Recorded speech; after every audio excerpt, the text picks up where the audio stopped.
For the past 3 months, nearly 70,000 bowlers from across the country have journeyed to Reno to compete in bowling's most prestigious event, the 92nd Annual American Bowling Congress Championships Tournament in the new National Bowling Stadium. This past week, it was the pros' turn, as the 45th Annual ABC Bud Light Masters took over the 78 tournament lanes. Today, Prime Sports presents the stepladder finals of the $265,000 ABC Bud Light Masters.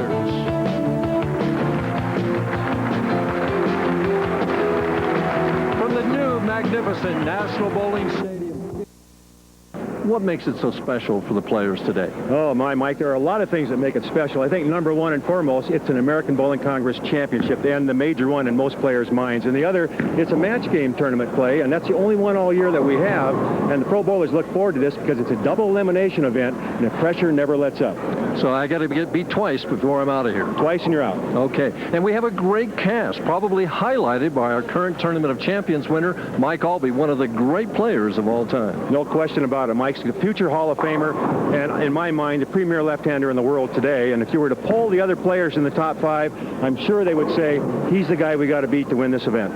Well, he may be the man to be, but the man in the top position is the one they'll have to win in that final game, and he's somebody that could give anybody a lot of trouble. Mark Williams, one of the great clutch players in the PBA Tour. That's right. There's no question he's one of the great players to make good shots when he needs to in the 10th frame. His last win was 1988, the Tournament of Champions, which is a tough tournament to win. But if it comes down to the 10th frame and Mark needs to make a shot to beat you, write it down. Making shots is a shot maker in our number 5 position, a player more around our age, and a player that we might be looking forward to in next month's Senior Masters, Larry Laub. Larry Laub could be back, and he could be a dominant player in that, especially after he gets through this one. The key for Larry Laub is he's the only right-hander playing out near the channel. If the shot holds up for Larry and his endurance holds up and he can go through 4 matches, he'll be hard to beat. Well, if Larry goes through 4 matches, he's going to have to get by our number 3 qualifier, former PBA Rookie of the Year, Ryan Shafer. He'll also have to get by the bowler in the number 4 position. He bowled 300 in the championship match back in 1988. I'm speaking of Bob Benoit, and he'll be facing PBA Hall of Famer Larry Laub right after these messages.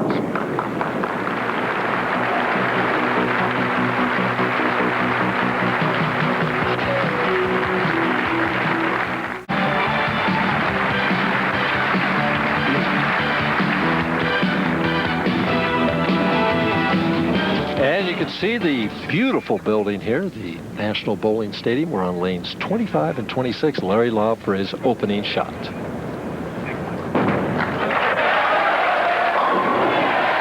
Well, that's the way to start, Earl. That's the way to start, and we were watching him. You and I were commenting just briefly, maybe 5 minutes ago, about how Larry was having trouble even hitting the pocket, and there's the veteran for it. He gets right up there and makes a great shot. Really a contrast here. Benoit throwing much slower and covering the whole lane, and Larry going very straight. I think Larry has an edge in this match, but we'll have to wait and see what happens. The problem with covering as many boards as Bob Benoit does is that sometimes it hooks a little bit more than he expects, and sometimes it doesn't. And there, he thought he made a pretty good shot. The ball just kind of sailed on him. I'll have a chance for a lineup here. And again, we're just getting started. First couple of shots here. Bowlers have to get a little more used to having the lights on, I think. And once they get used to the television lights, they'll start throwing a little better. Nice break, breaking down the bucket for just the 5/8. And he can practice, like you say, on this spare conversion. Well, it did do him a lot of good. We're going to take a look at Bob Benoit's style here, and this is one of the guys that can hook it as much as anybody. You can see why right here. See how the ball is laying on his wrist as we continue through the shot. Right at this point, you can see the strength he gets into the wrist rotation and how deep on the lane he's playing. By that, I mean he's laying the ball down about on the 5th or 6th board on the left side of the lane and probably crossing out to about the 10 board and then back into the pocket area. Will that bother Aulby's line when Aulby comes up? That's a good point, Mike. It definitely will. He's taking oil out of the hit area on that side of the lane, and that'll make Aulby have a little problem getting the ball down the lane before it hooks. And here again is the penalty you pay by crossing a lot of boards. Sometimes you throw nothing but strikes. Sometimes you get very just ridiculous spares. This is what they call the urethane split right here. Actually, it's a washout, but how does he make it? 2 ways to make it. You can go hard and straight and fit it in between the head pin and the 3-pin like a baby split, or you can cross over like the washout and get the head pin to take out the 6-10. He's going to try to cross it over. Doesn't quite get there. Well, he's open. Right in the second frame, he's opening up with 15-23. Not too good a start. If anything was going to loosen up Laub, it would be something like that. Larry Laub, for years, had a very unique style in that he would lay the ball down very early on the lane, sometimes actually on the approach behind the foul line. And in this particular lane condition, Larry trying to go very straight, he's lofting the ball out in front of him. And sometimes when he does, this is what happens. When you intentionally loft the ball, sometimes you don't get the lift that you normally would get. And this particular shot, here's another look at it from the side, of a real stylist in the game. Watch how free the arm swing is. But here he's getting the ball well out on the lane. Normally he'd lay it down behind the lane. Look how far behind the foul line he is when he releases the ball. Still trying to get the ball out in front, and here a difficult spare. 2-5. He says safe.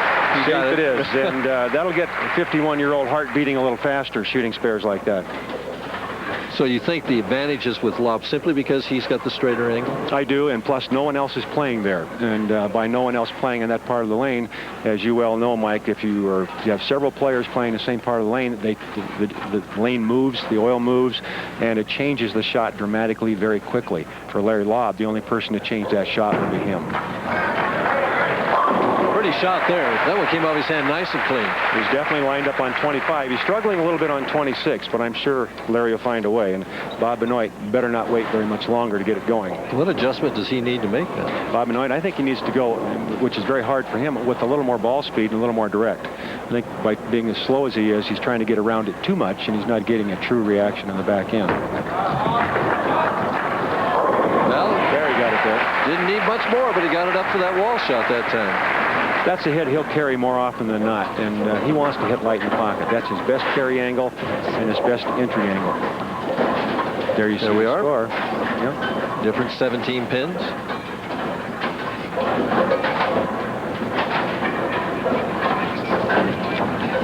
I understand that Bob, I'm sorry, I didn't mean to interrupt you. It's all right. The way he learned this style is he went home and practiced with a real light ball, and he used to throw real straight, right? He did. You know, you and I both bowled against him on a tour years ago, Mike, when he was one of the straighter players. And again, the solid 10-pin there, a great shot.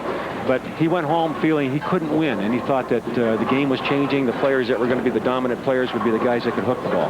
So he went home, he took a 10-pound ball, had it drilled to fit his game, fit his hand, went out and practiced with that, worked his way 10, 11, 12, up to what he's using now, a 15-pound ball, and he's been very successful. Well, he's going to throw it straight at this 10-pin cross lane. This is how he used to throw it at the first ball. Now he uses it to make spares with. We're going to go to break right now. As we do, Larry Laub takes a 17-pin lead. We'll be right back after these messages. Larry Laub up on lane 26. Larry's 51 years old. He's the oldest guy in our telecast tonight. This is his 56th career television appearance. Boy, that's the last thing he wanted to do there. The 1-2-4-10. You know, Larry's still struggling on the right-hand lane, as we talked about earlier. He's 25, he's 2 for 2, but on lane 26, he doesn't seem to be getting the ball reaction he's looking for. And again, it's so hard to get that consistent release when you're doing something that's unnatural to your normal style. And Larry trying to loft the ball well out on the lane, and he normally lays it down very early. And he's open, giving Bob Benoit some life. So both players struggling a little bit in the opening part of match number 1. This is the American Bowling Congress Masters Championship, and this is a very unique event for all the players because, especially here at the bowling stadium, this is our largest field ever for the Masters. Normally a 480-person field. This year, 608 bowlers bowled 10 games of qualifying. Cut to the top 152. They bowled 5 more games, and then they cut to the top 63 for match play. The 64th bowler in match play being the defending champion, Steve Fair. And those 64 bowlers bowled, as you know, Mike, a double elimination format, meaning if you lose 2 matches, each match being 3 games, total pins. If you lose 2 matches, you're out of the tournament. And Mark Williams has gone through undefeated, 6-0, right? 6-0, and Larry Laub bowled more matches than any other player in the field this year. The old guy had to bowl 10 matches to get here, and he was 8-2, so that's pretty strong bowling. And he told me he bowled 21 games on Friday. He was pooped. Bob Benoit. If he gets through the first 2 matches, we'll let him take a nap before he bowls Aulby. How's that? Well, his lead is down to 5 pins. Benoit. Back in there on 26. So between the two of them, Laub has 25, Benoit has 26. There's we see the score. Difference 5 pins. Benoit, though, with a strike up, can take the lead here in the 6th frame. We've got to take another look at that ball reaction for Bob Benoit. To watch the ball go down the lane. And Bob Benoit is bowling better on lane 26 because I feel there's more oil on that lane, and he prefers the oil. He throws the ball very soft, gets a lot of rotation on it, and he wants the ball to slide a long ways. Whereas on lane 25, the ball tends to hook on him. He's struggling on that lane. He got that light hit. That slow speed helped him out there. And there again, as you mentioned, the key for Larry Laub was he was on a strike in the 3rd frame, got the washout in the 4th, and that could have been the turning point in this match. And now Larry Laub, who was the dominant player, now finds himself 5 pins behind. So he could just try and drill it in there now on 26? I think he's going to make a little move with his feet and go a little more direct. Slowed it down a little bit, let the ball roll up, and he carried. Great move there by the veteran. Takes almost a perfect shot for him, though, doesn't it? It does. And Larry, you know, again, he's playing a shot that he's not really familiar with. He hasn't done this very much in the past. It's a hard thing for him to repeat, especially if he's going to change ball speeds. On that one, as I mentioned, he slowed it down a lot, and it reacted for him. Now he has to pick the speed up again for lane 25, so he has to be careful he doesn't get too soft over there and maybe go high on the headpin. I just fiddled with the tape in his thumb hole. Larry's an experienced veteran. He was voted into the PBA Hall of Fame in 1985, so he's been in these situations before. For the lead. Ooh, the 4-pin. Just a little bit too much on that one. Got it up a little high in the headpin, but an easy spare for Larry. And again, this match is close. Bob Benoit can at times be a striking machine, so Larry, I'm sure, a little nervous about letting him get away from him with only 4 frames to play here. You never know when Benoit's going to run it right off the sheet on him. Larry cross lane at the 4-pin. No trouble. Larry Laub trails by 5 pins right now. Can he make a comeback? We'll find out right after this.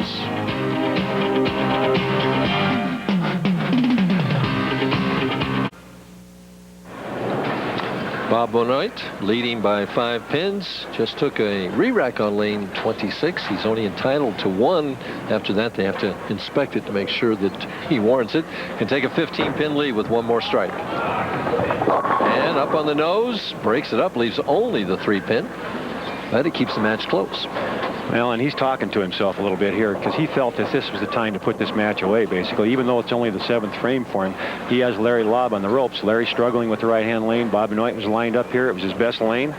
He let it get away from him. Easy spare here for Bob. Again, he'll go to a ball that doesn't hook much. Open up that wrist, nice and relaxed. Throw it hard and straight. Easy spare. And a little practice on the baby split at the same time right there. You talked about how Bob can really string the strikes back in 1988 against Mark Roth. Became the first player to bowl 300 in the championship match. It's about the only way you could beat Mark Roth back in those days. Well, Mark bowled over 250 that game. Yeah, well, Mark Roth, that's about his average back then, the way he was going. You see the concentration in the eyes of Bob Benoit. That head will be steady all the way to the foul line, won't move at all. Doesn't quite get there, leaves only the 2-pin, got a break, the 8-pin fell out. That's 2 good breaks in a row, and those 2 errant shots, he gets 9 and a spare both times. Well, I'll tell you what, if he'd have got about a 1/16 of an inch more of that head pin, it would have been a strike. And that's just, he likes to hit in that area of the pocket. He actually plays the lanes light. As hard as he rolls the ball, as much rotation as he gets, sometimes the ball, even though he only uses a 15-pounder, sometimes it'll actually hit too hard and he'll leave the solid 8 or the solid 9. Even with the 15-pound ball? Even with the 15-pound ball. And I never had that problem, Mike. I don't think you did either, did you? No. We're going to take another look at the style here of Bob Benoit, and not actually the style, but watch the pin action he gets here. Very light on the head pin. The head pin goes to the wall, comes off, hits just enough of the 4 to get part of the 8, and if it had fallen forward, it would have been a great break, but it's still a break, easy spare. Larry Laub. A little high, breaks it up himself and leaves only the 6-pin. But neither player can get anything going. A double's the most we've had between the two. Now, see, Larry last time on this lane slowed it down, remember, and got the ball to roll up a little bit. This time he went a little more direct. The ball went high in the head pin. Here's another look at that last shot, his first attempt at the strike here. Here the ball's already into a roll. It just goes up a little high in the head pin. At the 6-pin. No trouble. Larry Laub trailing by 4 pins, 2 frames to go. Really needs a strike here in the 9th frame. He does, and this is where the experienced players, and we've talked about how experienced both these players are, but they normally load it up right here, 9th frame. You need this strike in the 9th to have a chance to finish the game strong, striking out in the 10th and get the maximum pinfall. And Larry, you know, right now is really concentrating. Look at that, chew that gum, take a deep breath, and away we go. Good shot here. All right. Keeps himself alive, saves count, sets himself up for the 10th. He's asking for another re-rack. While he's getting that re-rack, we'll take another look at Larry Laub. The good arm extension, the long follow-through. The only knock on Larry's game ever over all the years that he's bowled, and he is a Hall of Famer, is the fact that he tends to come up at the foul line a little bit. But you can see in his face, he knew he made a great shot there, and he got the strike. Bob Benoit now ready to go on the right-hand lane and really controls his own fate here, Mike, because if he were to strike out in the 9th and 10th, he would shut out Larry Laub.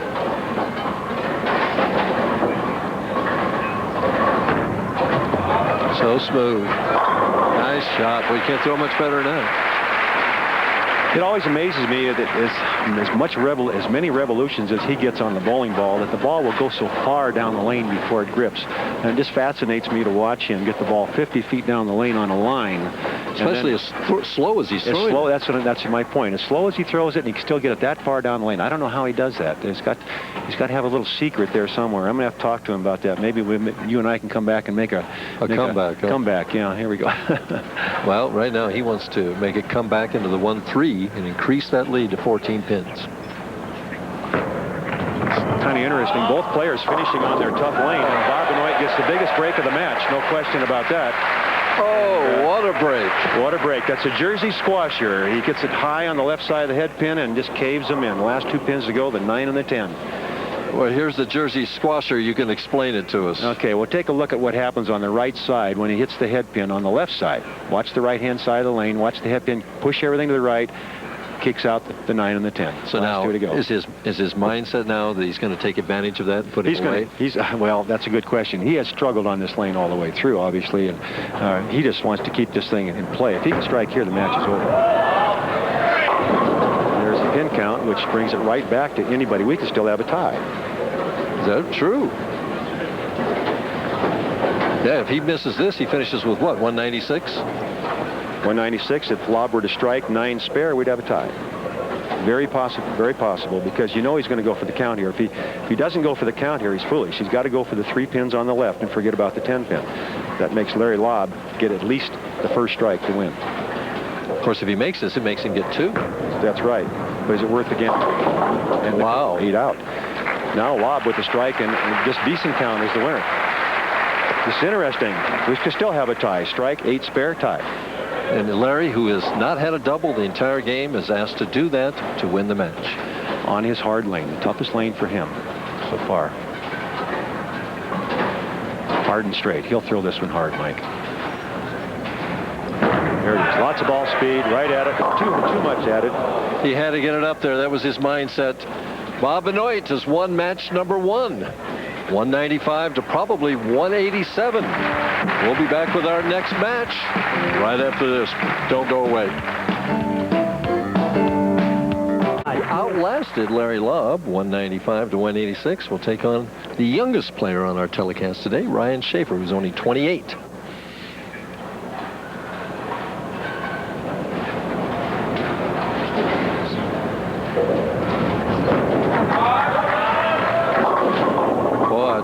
It just doesn't make it up to 258, or it goes left over to the Brooklyn side on that lane 23, doesn't it? Well, yes, it does, Mike. And it's a combination, I think, of the lanes going through a transition. In other words, the oil is moving out of the first part of the lane as the bowlers continue to bowl. The ball picks it up and moves it off the head area. And as that happens, it moves it down the lane, and the bowlers have to make an adjustment to that, which they will.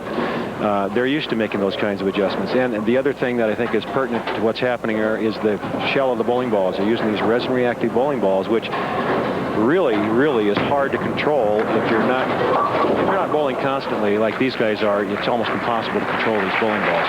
Isn't it possible today, with today's modern technology, that they make oils that wouldn't transfer the oil down there so much? You would think that they do have a mic, but unfortunately, these bowling balls that they're using, the resin-reactive bowling balls, pick it up like a sponge, even though the oil is designed not to move. Look how far Bob Benoit is playing.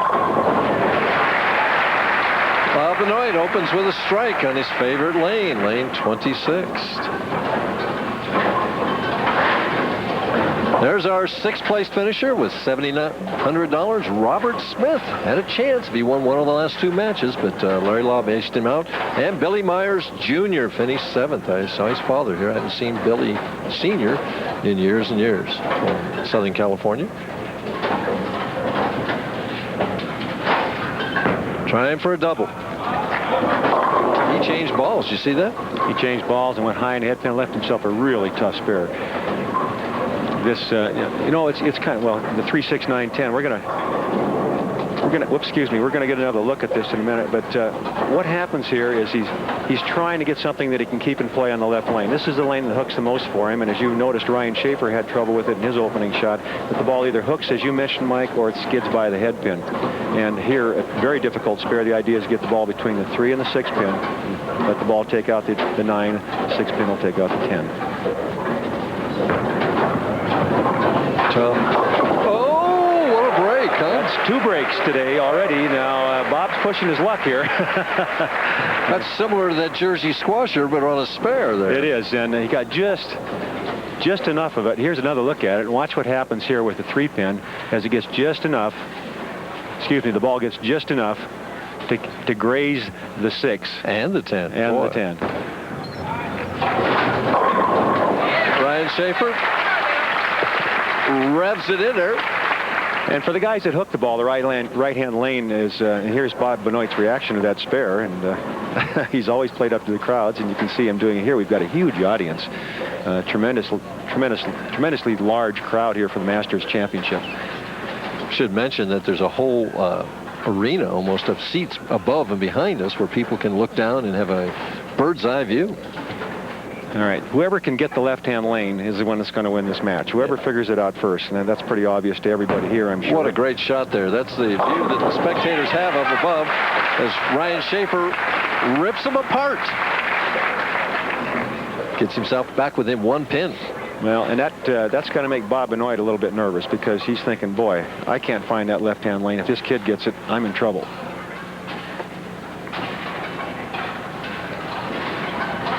Here we see from up above, Bob Benoit. You can see the angle from left to the 4th arrow. Oh, my. Ooh, and the 7 and the 10 were there. Almost had the pocket 7-10. Leaves just the 7.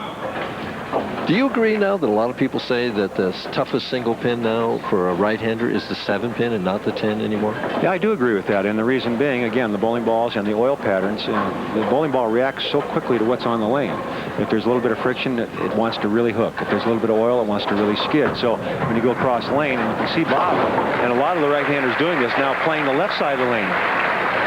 Getting on your side there, huh? Mm-hmm. See the scoreboard there? We've got an even match through 3 frames.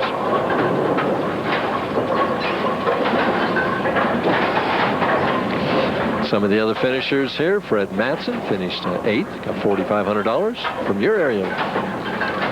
Lenny Blakely, 9th place, $3,800. Boy, they're all from Tacoma. What is this? Well, that's where all the good bowlers are, Mike. Oh, is that it? I'm sorry. Boy, he's flirting with that 7 and a 10. That's a 7-10, but in 2 different frames. And that's the best shot Bob has made on the left-hand lane in a long time. And it looks to me like that lane is starting to get a little bit better. And he's got another guy in there helping him now. Shafer playing the same line he is, basically, and revving the ball up a lot, which should help him carry the oil down there where they want it, in front of the head pin, so they get a little more area to the pocket. Cross lane at the 10 pin. Now, watch how he opens up his wrist here, throws it hard and straight. Just relax the wrist, hard and straight. He has the spare. Well, the early part of match number 2. Bob Benoit trails by 1 pin. We'll be back for the remainder of the match after this. Shafer, who was the 1987 PBA Rookie of the Year. He was also the 1987 ABC All Events titleist with 2,044 pins. That's a 227 average. Well, he is the, you might say, what you'd expect from the young players of today. You say, you just put your hand in the ball, you lay your fingers in the ball, lay your thumb in the ball second, and then it's grip it and rip it, because these guys just try to rip the cover off the ball, and if they get any part of the head pin, they almost always strike. And so it was right there, you could see the disappointment on Ryan Shafer's face when he left the 7-pin, which again, as you've mentioned, Mike, is one of the tougher spares now for right-handers, because he expects to strike when he hits that light hit in the pocket. Is he going to throw it straight or hook it at the 7-pin? Oh, I think he's going to throw it pretty straight. I don't know, but hooking the ball just gets you in trouble. See, that's pretty hard, pretty straight. For you and me, that's a big hook. For him, that's almost a backup ball for Shafer. Just held on there. With these young kids doing that, they're ripping it, gripping it, and ripping it and everything, all of John Daly. How does that play out for longevity? Well, it doesn't, and we've had a lot of injuries, rotary cuff injuries, wrist injuries, things like that, through a lot for a lot of the young players. And one of the premier players, rookies that came out on the tour a number of years back, came off the amateur circuit as just a dominant player and tore his rotary cuff. Excuse me a minute. Let's watch this shot here by Ryan Shafer. Oh, that ball did some tricks for him there. And that was interesting. Did you watch the back end of that as you look at Darryl Dobbs, the ABC Executive Director. Nice guy, and really a driving force in the industry today. This guy has done a lot for bowling in general, and he, along with Ed Bauer, created one of the most successful formats in bowling today, the Brunswick World Team Challenge, right here on Prime Network. Tough spare, the washout. 1, 2, 4, 10. He's got to get the ball on the left side of the head pin and drive that head pin into the 10-pin. Like this. Too much. And he's open. So Bob Benoit takes the lead sitting on the bench, as all the players seem to be just struggling today. Bowling 200 is a difficult task. Well, they're used to bowling 3 games against each other. All through this format, it was 3 games, total pins wins the match on one pair of lanes. For example, if these players were bowling yesterday, they'd be bowling 3 games against each other on this pair. And they had then the luxury of maybe a game being lined up. And maybe they'd bowl 190 or 2-0 the first game, come back with 230, 240 the second, and so on. Now, the pressure is constant. It's a 1 game, if you lose, you're out of here match, instead of that 3 games where you could relax a little bit. So both players feeling the heat a little bit, and anytime you make a mistake, it could cost you the match. And so Ryan Shafer struggling, especially on the left-hand lane, both players having trouble getting the ball to the pocket on lane 25. Cross lane at the 10-pin. Look out.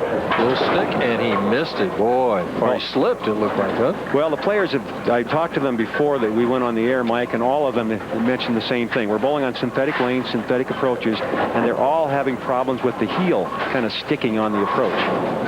Some of our other finishers are coming up here. Adam Poe finished in 10th. Somebody from other than Tacoma. He's from Missouri. And Rick Steelsmith, the guy you were just talking about. The guy I was talking about. Former Masters champion Kelly Kaufman, the literal John Daly of the PBA Tour from Topeka, Kansas. Kelly Kaufman probably gets more revs than you and I did in our career. So down and back. Well, as again, I mentioned earlier, whoever can figure out the left-hand lane is the one that's probably going to win this match. Both players struggling here. Goodness, what is that, Mike? What is that? That's the Jersey squash here again. We're going to take another look at Bob Benoit's footwork, and you can see the heel sticks and then slips. So the stick-slip thing is when the heel gets down early, it grabs the approach, and then you slide, you lose your leverage. Here's another look at that last shot. Watch this now. The Jersey squasher. Back live. Ryan Shafer goes a little high, leaves the 4-7. So both players just grinding it out, and so many times in PBA events and the Masters event, it winds up being that kind of competition. You just have to kind of outlast your opponent and grind it away, right? Well, what happens in this situation is a lot of times, especially on the synthetic lanes, the players practice for an hour before they go on the air, and they change the lanes dramatically to the point where it's a condition that none of them have played on all week. And advantage then goes to the only left-hander in the field, Mike Aulby, who's coming up next. No one's bowling on his side of the lane. So obviously it's going to be an advantage for him. Ryan Shafer leading by 4 pins, or is he trailing by 4 pins right now? So Bob Benoit's trying to hold on here. We'll find out if he can do it when we come back.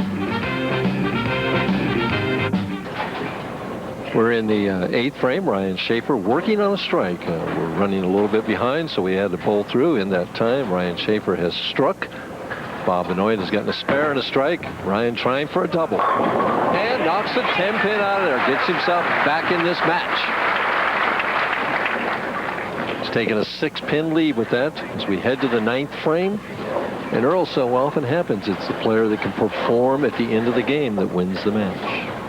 So true, and this is the last time that Ryan Shafer has to bowl on what has been the more difficult of the lanes for both players, lane 25, and if he can get out of this one with a strike here, he's definitely in the driver's seat. Well, the last time on this lane, it appeared like he got a little bit further left, a little harder, and went a little straighter. He'll get a lot of revs on this one. He'll walk around the arm swing, open up the right shoulder, bring it back through, and rip the cover off the ball. And there's maximum revolutions and the solid 10. Nice shot, professional shot, but keeps the match nice and close. It does, and he can't let up. You got to make the spares, fill the frames. Ryan Shafer, cross lane at the 10-pin. If he makes it, we'll be up by 5 pins. If he misses it, he falls behind. If he were to miss it at this stage, I'd be shocked. I don't expect him missing the spares right now. He didn't. You're right. Bob Benoit now trying to figure out both lanes. He finally figured out the left lane in the 8th frame with a nice shot. We're going to get a look at the footwork here, hopefully, of Bob Benoit. And he's playing so far toward the left side of the lane as a right-hander. Here's a great idea. He's actually walking around the ball return. He'll watch him walk to the left of the ball return before he lays the ball down. There he goes. Left of the ball return, playing so deep he has to go left with his feet, and couldn't get the ball down the lane far enough in the big 4, the 4-6, 7-10. And he's basically handed this match to Ryan Shafer. No question that was, he's had some good breaks, and he's had a couple of bad ones where he had hit the pocket and didn't carry the corners. In this particular shot, this was disaster, no question about it. And this could be the end of his hopes for the Masters Championships here. Oh, and he missed them all. Stuck again. Worse. Yeah, that's even worse. And tremendous loss in count. Here's another look at that shot, and again, watch him walk around the ball return, but he just can't get far enough left with his feet to get the ball to skid far enough down the lane before it breaks. And then, of course, he can see by his reaction that it wasn't what he expected out of that particular shot. And well, he still has a chance. If he would strike out in the 10th frame, he would force Ryan Shafer to get at least 9. Well, the pin count there was so important with him being on the strike. He let it get away from him, and you can see Bob's attitude right now as this is over. He's kind of given up. Well, now that he didn't strike there, I understand that. Here, the 210. It would take a miracle now for Bob to win, but anything can happen in the sport of bowling, as we all know. Giving it a shot. At the 210, he's open once again. Tremendous prize list here. Larry Laub already got 10,000. He got another 800 for the matches that he won. Bob Benoit's going to wind up with 15,000. What is it, 600? Is that what he's going to wind up with here? Yeah, that's right, 15-6. Ryan Shafer, a little free practice time right here on lane 26. Yes, still can't get it back. Boy, it hits that oil and just reacts and won't make it back, and hits if there's any dry there, it hits the dead left. So you're right, Aulby's just got to be over there salivating, right? Well, I hope not. Get something on the approach, we've got a problem. But he is, I'm sure, he's down there warming up down around lanes 35 and 6, and he'll be coming over here pumped up and ready to go, because that left side, I'm sure, hasn't changed near as dramatically as the right side of the lane has.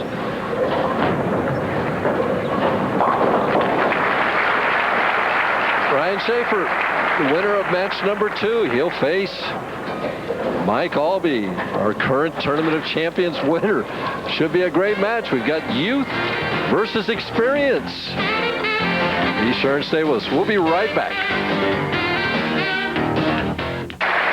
Well, Ryan Shafer has just won his first game on national television anywhere. He was 0-6, I think, coming into that game. He's finally got a win under his belt. He might never stop winning now, Earl.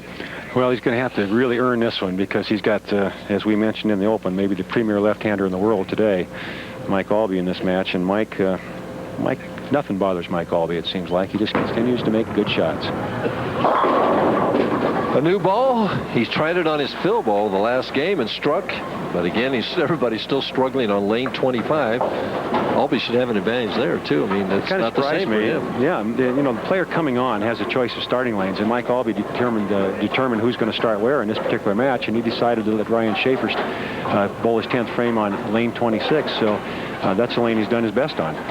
Well, you know what that tells me is that he's not worried about either lane. He's just picking the best lane for him to finish on, and the heck with the other guy.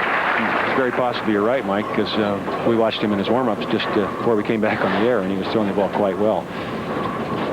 If anybody has confidence in their ability right now, it's this guy. He just came off a big win, the Tournament of Champions, just a week or two ago. And he bowled 2 300s in this event this week. Should mention that Ryan Shafer bowled 300 in this event this week, too. Right. That would be interesting. 300 to 290 possible here. Yeah, well, I mean, if that happens, so far, we've only had 3 doubles between all of our players, and they're averaging 181. Here's another look at the style of this classic left-hander, that tremendously free arm swing, the steady head, the long follow-through, and look at the balance at the foul line. That's what creates good shot making. Plus, there's just something about his heart. Heart and brain, he makes them work well together. He's a very intelligent player, and generally, when he needs to make a good shot, he can make it happen. So early with that one. So smooth. Oh, yeah. His arm swing does seem the freest of any of the 5 players today. It is. There's no question in my mind that the way he pushes the ball up and away like that just lets him free that shoulder up. All right. Smoothness against power, and here's the power.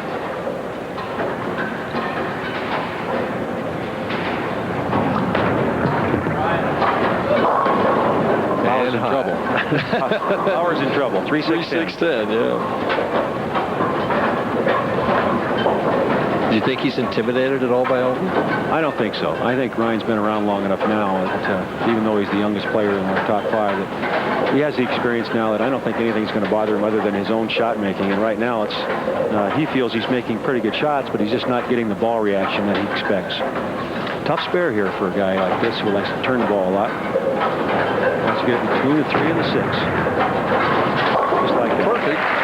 Needs to make that quality of shot on the first ball, huh? Yeah, sometimes, you know, how it seems to work out. You're lined up for the bucket, but not the pocket. No matter what you do, the ball goes to the same place. Well, he's down by 13 pins, and we've only bowled 2 frames. So Aulby's come right out and said, hey, you're going to have to do something to beat me. Well, there's no question he's going to have to do something as you look at the final score here, Mike. Yeah, 190 beating 150. 190 is not going to do it in this game, that's for sure. Mike Aulby, the only thing that's going to stop him probably is a 7-pin or a 6-pin. And they go from the light to the high to the light. It's like the 1-3 is blocked out for the right-hander. Yeah, and this is another tough spare. Again, the 2-5. There's a lot of ways to miss it, only a couple of ways to make it. We're going to take another look at that first ball. You can see how deep he is in the lane. He's actually playing the 5th arrow, trying to get the ball to skid about 50 feet, then turn over. Well, it skids about 52 or 3 before it turns over, and that's the reason he left the 2-5. Again, he wants to hit both pins with the ball here if possible. Again, he goes straight. He can go straight as Ryan Shafer can go, which isn't very straight. Be careful. There it is. The chop. Well, Aulby just doesn't pay any attention. Just goes about his business, picks up his ball, wipes it off, and says, here I come. Right now, you're trying to keep Mike Aulby awake. Oh, he's ready. Awake. He's awake. Nobody has ever won the Tournament of Champions in the ABC Masters back-to-back. And Mike Aulby has a chance to do it today. That's our first turkey so far.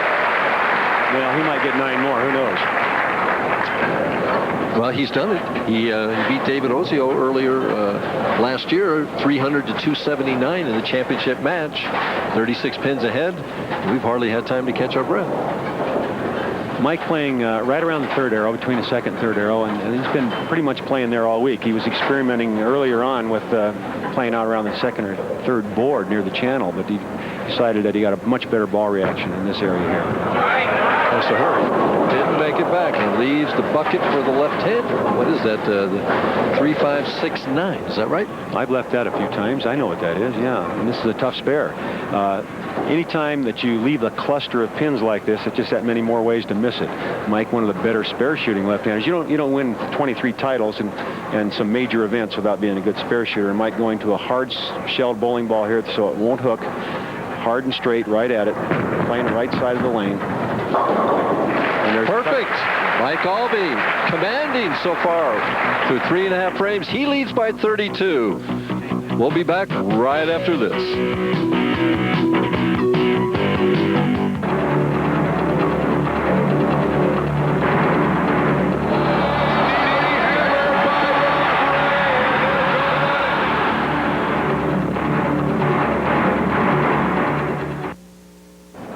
Ryan Shafer up in the 4th frame. Ryan, who likes to read John Grisham novels. Needs to weave a little story right here as he goes Brooklyn and leaves the 10-pin. So making that change to the bowling ball certainly didn't seem to help, did it? No, but maybe he felt Mike Aulby's shot looks a little better than his. He'd try that side. What do you think? I'll tell you. Some strange pinfall here when you hit on that side. I watched the right-hander last night leave the 6 and the 8 on a solid Brooklyn strike, Earl. Ah, the 6. Sorry, well, he didn't strike. A solid Brooklyn hit. At the 10-pin, he has it. Ryan Shafer is a single. Eligible bachelor for anybody interested out there. But right now, he's just thinking about how to get the ball in the 1-3, and he can't figure out how to do it. Well, he's staying with this bowling ball that he switched to in his last shot of the match previous to this one, and he must think he can make this ball work. Otherwise, or the other one was completely worthless. I don't know which, but he looks like he's made another move on the approach here. Yeah, he's changed angles, hasn't he? He's gone way outside and trying to get. Oh, and look at this. Tries one shot instead of the 5th arrow, playing between the 2nd and 3rd arrow, and the ball just doesn't make it back to the pocket and leaves the 2, 4, 6, 10. And you want tough spares. This is one of them. He's got to get it to the left side of the 2-pin, slide it into the 4-10, and have you ever left that spare? I don't think I ever left it. Well, not as a left-hander. You aren't going to leave it very often, but as a right-hander, you could leave it. I don't think I've ever left the other combination, you know, which would be the 3-6 and the 4-7. No. Anyway, this is a tough spare. I don't care how you look at it. No way, it certainly is, I'll tell you. And, a great try. I got to give him credit for at least trying something new. He wasn't going to beat Aulby from where he was at. He said, hey, I got to do something here. He wasn't going to beat anybody from where he was at, the way things were going. So he had to make a move, and I think he's going to stay out there. I don't think he's going to move back in. Here's a man that, the man of the hour, you might say. The man of the year, maybe. Very well end up, if he were to win this event, as player of the year. You know, that's an interesting thing that you mentioned, because I understand that nobody that has ever won the American Bowling Congress Masters Tournament has been PBA Player of the year that he won the Masters. Really? Well, Aulby set a lot of precedents over the last few years, so this could be another one. Hang on. Never a doubt. He wasn't worried, Earl. He wasn't worried at all. There's the scoreboard, 46 pins the difference. You know, the history of this tournament, it started back in 1951. You know who the first winner was? I do. As a matter of fact, Lee Juglard. Right. 3-stepper. $700. Now, back then, that was a lot of money. This match by far not over. Anything can happen. And of course, Mike Aulby making it look like he's unbeatable, and Ryan Shafer struggling, but there's a lot of frames to play, and I'm not saying that just to build this up, but Shafer is capable of throwing a lot of strikes and still has a possibility of a 219 score, which Mike Aulby has yet to beat. I think you're right. I think he's staying with the more conventional angle. Yeah, this will be between the 2nd and 3rd arrow, and he'll hit it a little harder. That last one didn't finish for him, so he'll just put more on it like that to make it finish like that. And a solid 10. Bad break because he really needed that hit to get things going for him, and maybe put a little pressure on Mike Aulby. Right now, Mike Aulby freewheeling with no one pushing him with that tremendous lead. When Aulby's in a situation like this, is it harder to maintain your concentration? Or is there a let-up because you're so far ahead? Or? No, Mike Aulby, I think, because of his experience, and I think he's been in this position many times, as good as he is. So I think he can handle it. He'll just stay out there and keep making good shots. Ryan Shafer just edges off the spare. Mike Aulby seemingly in a commanding position. We'll be back with the completion of match number 3 after this. Mike Aulby up in the 7th frame while we were away. Ryan Shafer finally figured out the left lane, lane 25, by moving a little further to the right and struck. Aulby trying for a double here. And gets a little bucket crumbler right there. Bucket crumbler. I like that, Mike. 56 pins ahead. 3 frames left. You take Ryan Shafer off the sheet. What's he going to finish with? 209? 209 possible. That means Aulby has to help him a little bit, and I don't think that's very likely. But again, anything is possible in a game of bowling. The ups and downs, not only physically but mentally, of this game.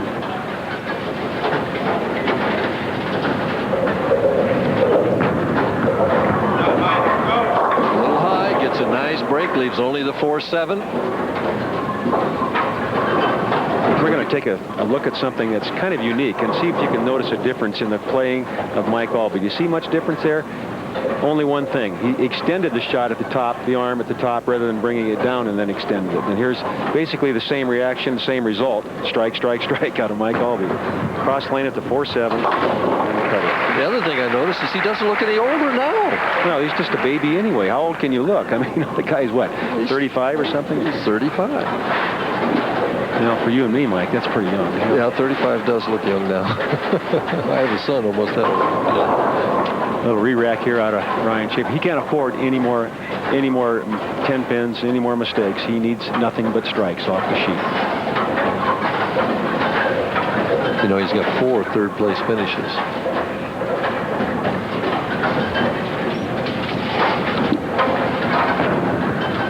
For the double.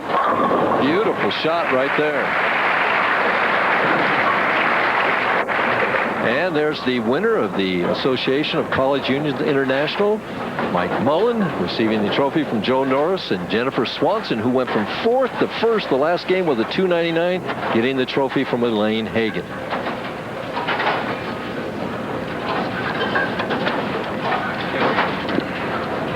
Elaine Hagan, of course, with the American WIBC, Women's International Bowling Congress, and has done a lot of work with things like the BVL, which is an organization that collects money for our veterans, help them buy things like television sets and things of that nature. She's a wonderful lady, very instrumental in making things happen with the Women's International Bowling Congress. And now they're all one together, right? Basically, yeah. We're making a match out of it. Shafer made the big move, and I'll tell you what, this would be an opportunity for Mr. Williams, who's down, the tournament leader down here about 15 lanes away, to come down and take a look at the move that Shafer made, because it might be that he'll be bowling that same angle, and he could save himself a lot of heartache trying to find the right line, because what a great move Shafer did make, but maybe 1 or 2 frames too late. Aulby has to pay attention. He can't afford to make any mistakes. Theoretically, this game only 2 pins apart right now, 3 pins apart.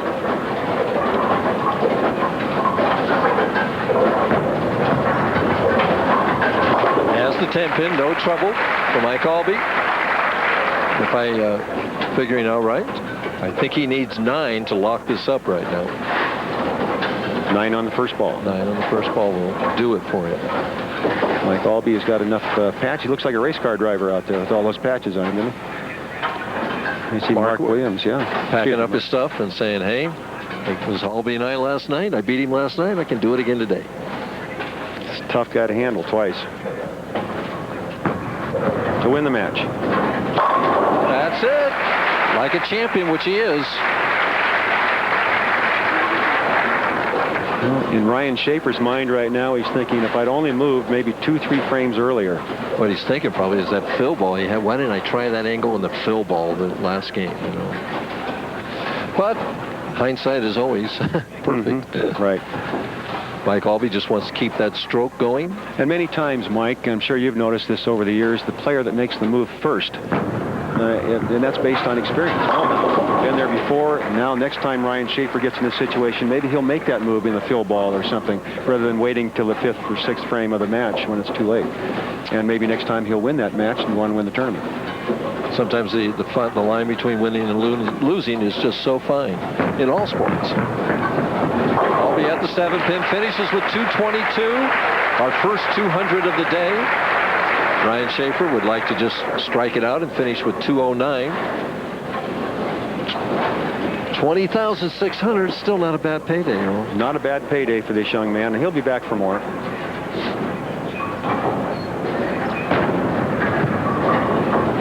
Oh, and 5 and trouble right there. Well, our final match going to be that man, Mike Aulby, taking on another Tournament of Champions winner, Mark Williams. Don't go away. We'll be right back. Crowd there.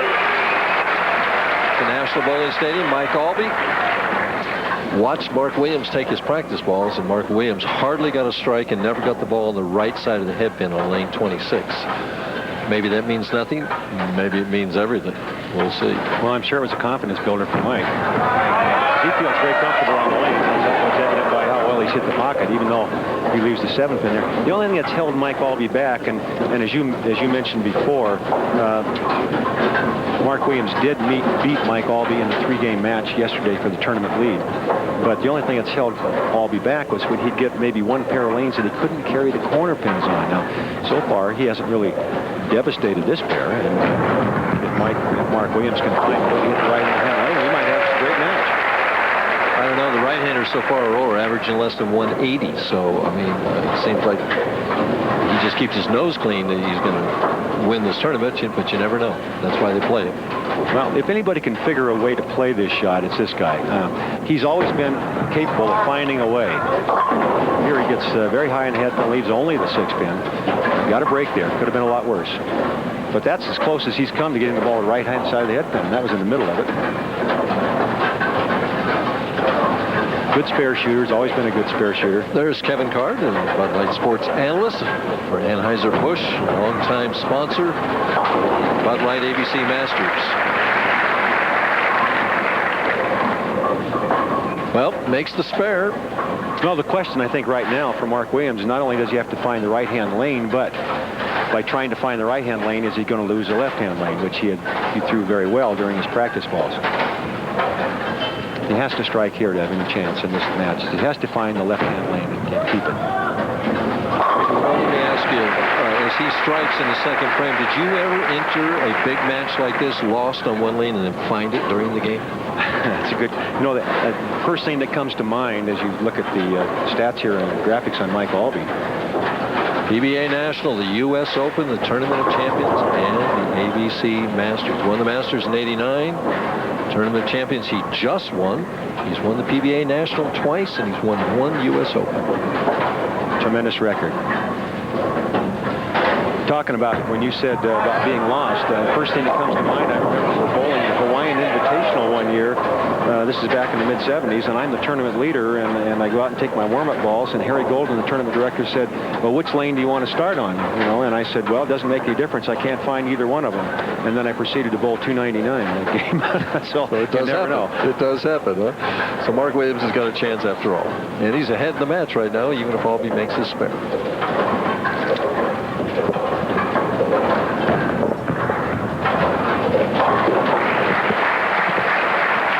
Informed in my ear that in 1989, when Mike Aulby won the Masters, he also won the U.S. Open that year.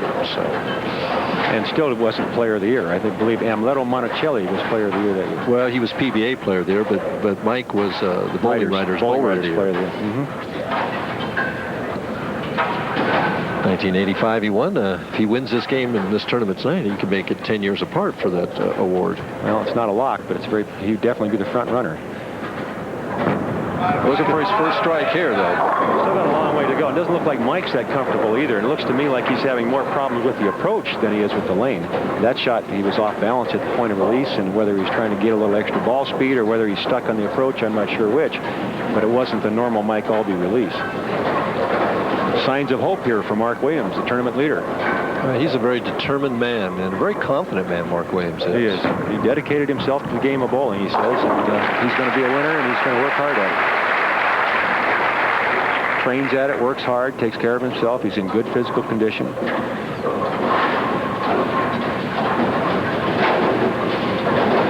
Well, here it is. This could be the key to the whole match. Can he get a strike on the right-hand lane? Yeah. Or at least not get an open, more than anything. Any more ball speed? Oh, and then it doesn't make it back. Oh, that's so frustrating, you know. It is. And Mark Williams, in his mind, made a great shot there. He was very comfortable with that shot. He liked it, and you can see the look on his face, the confusion. Here at tough spare, the 2-8. Ball just didn't climb up to the pocket. Not an easy spare either. Not an easy spare. He'll hook this one, try to hook it into it, almost like a strike shot. Wants the ball to get both pins. And it does. No trouble. We're going to take a look at what Mark Williams is doing on the right-hand lane. Because of the ball return, you can see where he's standing right up against it. Actually, his leg brushes the ball return as he goes by. And now he has to get to the left side of it so that he can get the ball to the right. So he's sliding almost in the channel, laying the ball down at about the 7th board. What a great shot that is. Ball return's not a factor on the left lane. That slides by. How many times have we seen that happen with players today on that lane? And the key, I think, again, Mike, I mentioned this earlier, is that if he fights to get the right-hand lane, he's struggling to find a way to score on the right-hand lane or hit the pocket, it makes him lose the left-hand lane because all of a sudden it carries over to the other lane. He's forcing the ball down the lane on the right-hand side. Now he forces it on the left and he gets the washout, the 1-2-10. So what he needs to do is throw 2 different speeds on the 2 lanes, and that's hard to do. That's very difficult. You know, we've all tried to do that over the years, and it's really hard to go back and forth and maintain the same ball speed time after time. Well, Aulby taking the lead while sitting on the bench.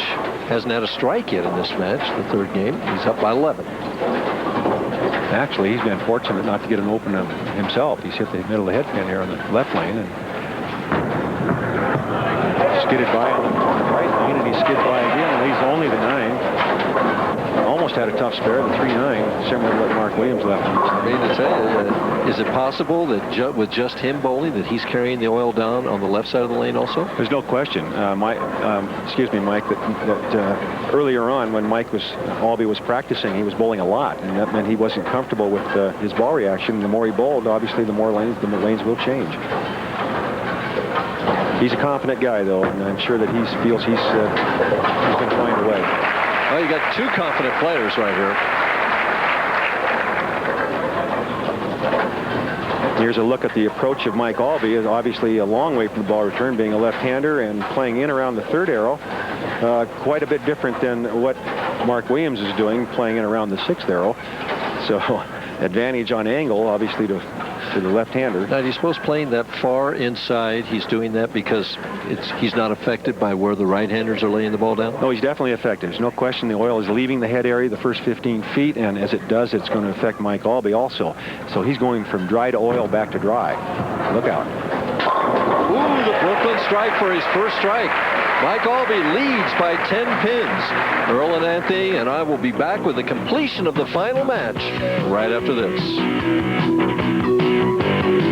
Lane after leaving a solid 10 on the right lane, making the spare. He's down by 10 pins. 2 balls in a row in the pocket at 10 and a 4. We're going to take another look at that shot that he played on lane 26, and this is the best shot by far in the match from Mark Williams. And watch his reaction. We'll get him out of the corner of the eye there as you see this ball going flush in the pocket for the 10 pin, and he knew he made a great shot, Mike, and it just didn't happen for him. Goes it straight at that 4 pin, has the spare, and it's just grind away by both players. 11 pins. Aulby, though, got the Brooklyn strike. Wants to take advantage of it. He's been light twice on this right lane. Well, he's got to be thinking, hey, Mark Williams just made 2 great shots. I better get something going here because it looks like he might be getting lined up. That's deep. Got it. Smooth, though. It looked like he went over the top of that ball a little bit more. The ball really flipped for him on the back end, and that's as much as he's turned it. He's been rolling the ball. That one he got a little more side turn, as you noticed, Mike, and got the ball to come back on the back. 21 pins, the difference. Aulby working on a double.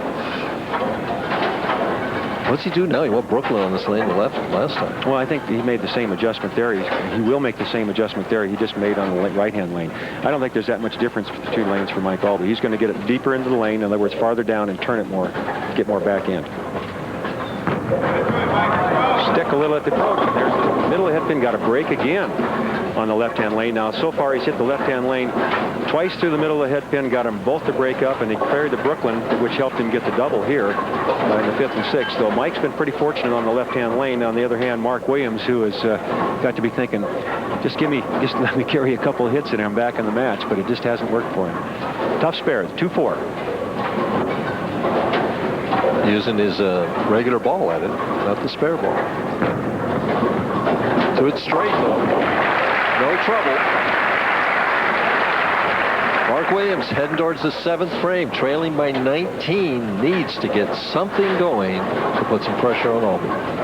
Well, if he can repeat the last 2 shots, he's got a good chance. But here's a great camera angle here from way above, and watch him go to the left around the ball return. And then a lot of ball speed. Has to hurry. And the bucket, oh my goodness.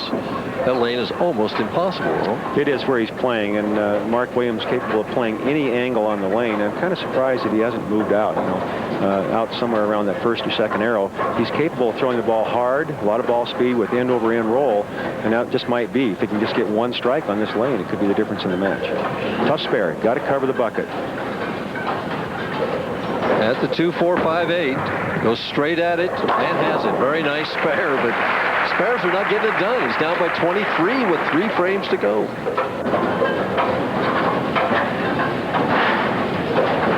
For both of them, I imagine it's a little hard to breathe right now toward the tail end of this game because you just don't have any room out there to aim at. Mike Aulby definitely the advantage mentally right now. He just came off a win at the Tournament of Champions, and now you see Mark Williams going over to get a different ball and try something different here. He knows that he's got to do something. It's 21 down, 23 down, with 3 frames to play. Oh, and right in the pocket. A nice reaction, but just didn't strike. Wow. He's only had 1 strike this whole game, though. Yeah, and I still feel it goes back to the synthetic surface, the oil moving around on it because the players practice so much before they went on the air. The scores have been good here throughout the match play. Right up till today. These two guys both averaged over 230 for the tournament, didn't they? They did, and so here I believe what happens is the players almost defeat themselves, and the right-handers being more of them practicing, the advantage goes to Aulby. Aulby's still not bowling that well as far as hitting the pocket, but he stayed out of trouble. 8 frames. Has to hurry. And almost a bucket for him. Well, the 3-5-6. These spares aren't easy, especially when you're getting into the 8th, 9th, and 10th frames of a championship match, and especially a tournament as prestigious as this one. And this is one of the biggest of all time, the Masters. And they all want to win it very badly. Another tough spare here. Uses the non-hooker. Goes straight at it. Perfect conversion. Boy, it's just whichever one can almost limp to the finish line here, Earl. Yeah, I'm sure they're both wishing that Mark Williams is wishing there were about 6 more frames, and Aulby's wishing that was the 10th.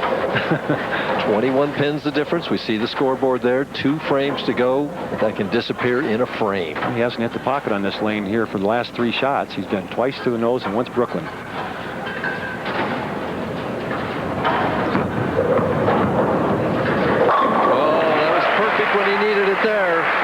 Well, the difference has been that when Aulby's hit the pocket, he's struck. When Williams has hit the pocket, he's left a corner pin or the 4 pin or something like that. He's left 2 10s and a 4, but he's still in the match if he could strike it out. That would be interesting, wouldn't it? He's in front of the ball return, Earl. Look at this, folks. Now he's moved clear up in front of the ball return to get as deep as he can. He's gone to a ball that hooks a lot more. Brooklyn? He got the Brooklyn. There's the strike on the right lane. Oh, that's the one he needs. That's the key right there. Now it's still anybody's tournament. Here, we're going to take another look at it. Let's see where he's standing. Now, folks, believe me, this is tough because he just shortened his approach by about 4 feet. See, this is where he would normally start. He's moved up in front of the ball return. That's great camera work, just to give you an idea. And look at this. Look at the rotation on that ball. Whew, looks like it's got a motor on it. Trying for his first double. Got to have it. And he does. What a great shot. We talked about him being such a great clutch player. He is a clutch player, and what a great move he made on the right-hand lane. Even though it was a crossover, he was willing to make the move, make the gamble, and that's why he's won the Tournament of Champions twice. Mike Aulby's starting to feel the heat a little bit. One more strike here, and Aulby's going to need a strike to win this match. 11 pins the difference right now. This cuts it to 1. Look at the concentration. More room. Nope. Brooklyn again. Nope. The 6 and the 10. You got to give Mark Williams credit. He made the move when he had to make it, and this isn't over yet because Mike Aulby still needs a mark, and he hasn't been bowling that well either.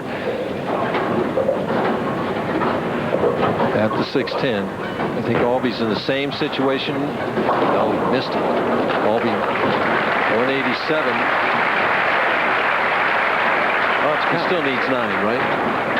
He needs 9 for 189. 9 on the first ball. If he misses spare, he still wins. He just wants to hit the pocket.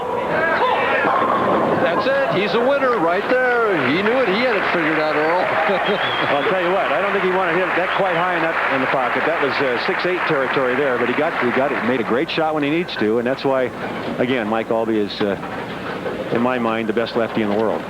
Maybe the best player in the world.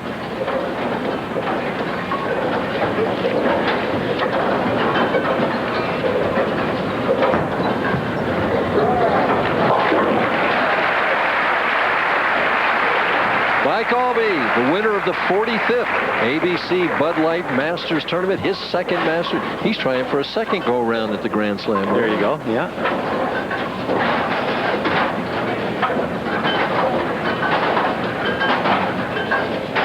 Mark Williams takes home $26,600, and he's disappointed even with that. 200 even, gets it done. The only 200s of the day, bowled by Mike Aulby. The handshake, standing ovation from our crowd here. It was a struggle.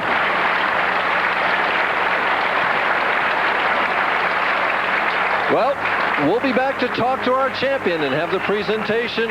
We'll be right back after these messages. The 45th Annual American Bowling Congress Bud Light Masters is being brought to you by Bud Light. If you want great taste that won't fill you up and never let you down, make it a Bud Light. And by the American Bowling Congress, providing championship service to bowlers since 1895. Make sure your league is ABC sanctioned. And there's your champion of the 45th American Bowling Congress Bud Light Masters Tournament. Michael, you kind of just struggled to the end, but you finished. Well, we were all talking beforehand about how tough they were getting out there, and really just try to keep it in play, make your spares, and I was fortunate to get a break and make my spares and just have barely enough to beat Mark. Well, the president of the American Bowling Congress, Ben Palumbo, is here with a beautiful trophy that I'm sure you're anxious to receive. Mike, it's my pleasure to present you with the American Bowling Congress Bud Light 1995 Masters Championship Trophy. We're happy to present this to you in our centennial year. You're a great ambassador of bowling. You're a great ambassador for the American Bowling Congress, and you had a hell of a good week bowling. 300 games. Congratulations. Keep it up. Thank you very much, Ben. Thank you very much to the American Bowling Congress and all the members. We appreciate your support of not only the Masters, but all of bowling. Keep coming out in Bowl League every week, everyone. Thank you very much, ABC. Well, that's well said. Something I'm sure that you're a little more anxious to get, something really tangible here, a nice big check presented by sports analyst for Anheuser-Busch, Kevin Card. Mike, on behalf of Bud Light, it's a real pleasure to present you with a check for $50,600 to congratulate you on the super year you're having, and also to take this opportunity to thank ABC. We love our affiliation with ABC. Well, thanks, Kevin. Thank you very much to Bud Light, Kevin, not only for your sponsorship of the Masters, but of all bowling. You sponsor us on every level of bowling. We appreciate Bud Light's sponsorship. Thank you very much. Well, you're now one of 5 players to win the Masters twice, and a guy that's won it twice himself has a question for you. Mike, it looked to me like you were struggling a little bit, especially on the left-hand lane. Did you make any adjustments after you saw Mr. Williams get lined up? Well, yeah, I was really concerned he was going to strike out and force me to mark, and obviously a mark out there can be pretty difficult. And I was really just trying to keep my speed up and keep it on line, but on that left lane it really wasn't that easy to do. So I was fortunate to get some breaks, break up some splits, and like I said, still get that spare ball in my hand and make them. No, you're a true champion, Mike. Michael, is it too early to be thinking about PBA Player of the Year? Real early. You know, it's been pretty good. You know, I've been very fortunate to get some breaks on TV, bowl well, and take advantage of them. And you know, we're only halfway through, long way to go. And at this time, I'd like to thank my family coming out, Tammy's family for coming out, and hi to my mom. And I appreciate and get well, Eva Burridge. She's given me a lot of mental help in my mental game, and she's been very good for me the last 4 years to get me the championships I've got. Well, we want to offer our congratulations to Mike Aulby, and we've got to leave now. So for Earl Anthony, this is Mike Durbin saying so long, where Mike Aulby is your champion.